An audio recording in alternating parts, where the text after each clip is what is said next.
Good afternoon, Dr. Naik. My name's Izzy Westbury. I'm the secretary here at the Oxford Union. I have a very short question to ask. You talk about the hijab being something that serves to protect a woman. Surely it's extremely patronising and degrading to prevent a woman from making that decision for herself. How could you answer that? What's the question, sister? I said, in your speech, you talk about the hijab being something that serves to protect a woman. But how is it not extremely patronising and degrading in not allowing the woman to make that decision herself? Sister posed a very good question, that when I say that hijab is required for a woman, isn't it not degrading for the woman to patronize it? Isn't it degrading? If you read the Quran and Islam has prescribed hijab. That means the woman should be covered.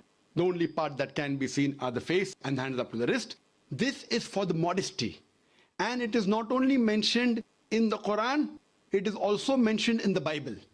If you read the Bible in the 1 Timothy, chapter number 2, verse number 9, it says that women should be dressed up with shamefacedness.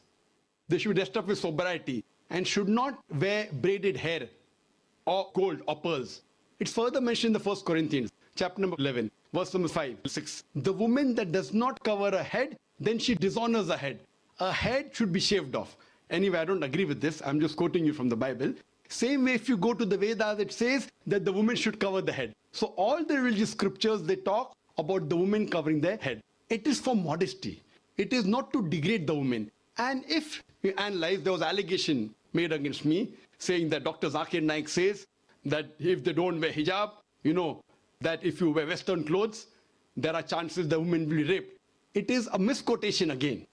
What I said, that if women wear revealing clothes, they have more chances of being raped. What I was doing, the same newspaper, Sunday Times, which spoke against me 1 year before, on the March of 9th, 2009, Sunday Times carried an article.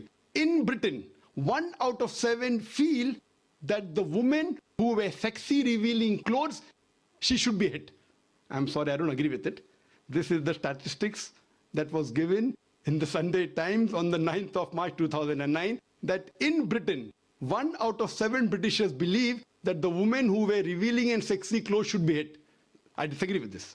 Furthermore, one more article came in 2005 in the same newspaper, Sunday Times. It said that 26% of the Britishers, they feel that wearing revealing clothes is partially or totally responsible for the rape.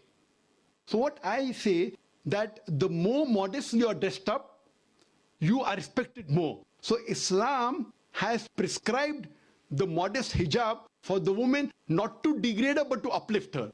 I do agree there may be cultural differences.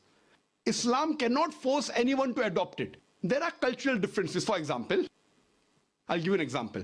That some societies, what they feel, that even looking at a woman is immodest. Some societies feel looking is no problem, but touching a woman is immodest. Some of the societies feel shaking hand is no problem. Some societies feel kissing no problem. Some societies feel doing anything as long as both agree is no problem. Different societies and different cultures have got different rules and regulations. When I went to America, while I was giving a talk, one of the Americans told me, "You Eastern women, you're immodest." I was shocked. So I said, "Why do you call the Eastern women immodest?" He told me, "You Eastern women, you expose your belly." So in America and Western country, exposing belly is immodesty. In India, exposing belly is not immodesty, wearing shorts is immodesty. So what I've realized, sister, there's different culture, there's different system.